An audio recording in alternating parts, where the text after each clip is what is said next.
RCB versus SRH ஈசாலா cup மறுபடியும் நம் தேவா ஒரு அளப்பரியான ரிவ்யூ. டாஸ் போட்டாச்சு. முதல்ல டாஸ் ஜெயிச்ச நம்ம பெங்களூர் பசங்க வெயில் அதிகமாக இருக்குது, நாங்கள் முதல்ல பந்து வீசுறோம் அப்படின்னு சொல்லிட்டாங்க. ஆனால் ஹைதராபாத் டீமில் இன்னைக்கு என்னத்த சாப்பிட்டு இருந்தாங்கன்னே தெரியல. வரவன் போகிறவங்களாம் சிக்ஸராக பறக்க விட்டாங்க. எஸ்ஆர்ஹெச் பேட்டிங் ஆரம்பமே அதிரடி.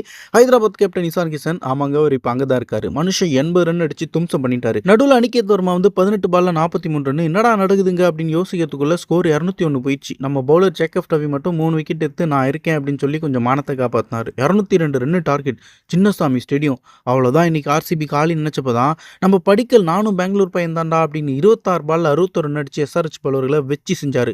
அப்புறம் நம்ம கிங் கோலி மனுஷன் 69 ரன் அடிச்சு நாட் அவுட். கடைசியில் ஒரு 6, அப்புறம் வரிசையா 3 4 அடிச்சு 16வது ஓவரில் மேட்சை முடிச்சிட்டாரு. 200 ரன் அடிச்சா மேட்ச் ஜெயிச்சலாம் நினைச்சிங்களா? இது எங்க கோட்டடா அப்படின்னு சொல்ற மாதிரி இருந்துச்சு அவருடைய ஆட்டம்லாம். ஸோ ஃபைனலா நாங்கள் ரன் கொடுப்போம் ஆனால் விக்கெட் எடுக்கவே மாட்டோம்னு ஒரு கொள்கையோட பந்து வீசினாங்க எஸ்ஆர்ஹெச். விராட் கோலி இன்னைக்கு அவர் அடிச்ச அடியில் பந்து எல்லாம் என்ன ஸ்டேடியத்துக்கு வெளில போய் என்ன விட்டுருக்கா அப்படின்னு அழுவாத குறைதான் இருந்துச்சு.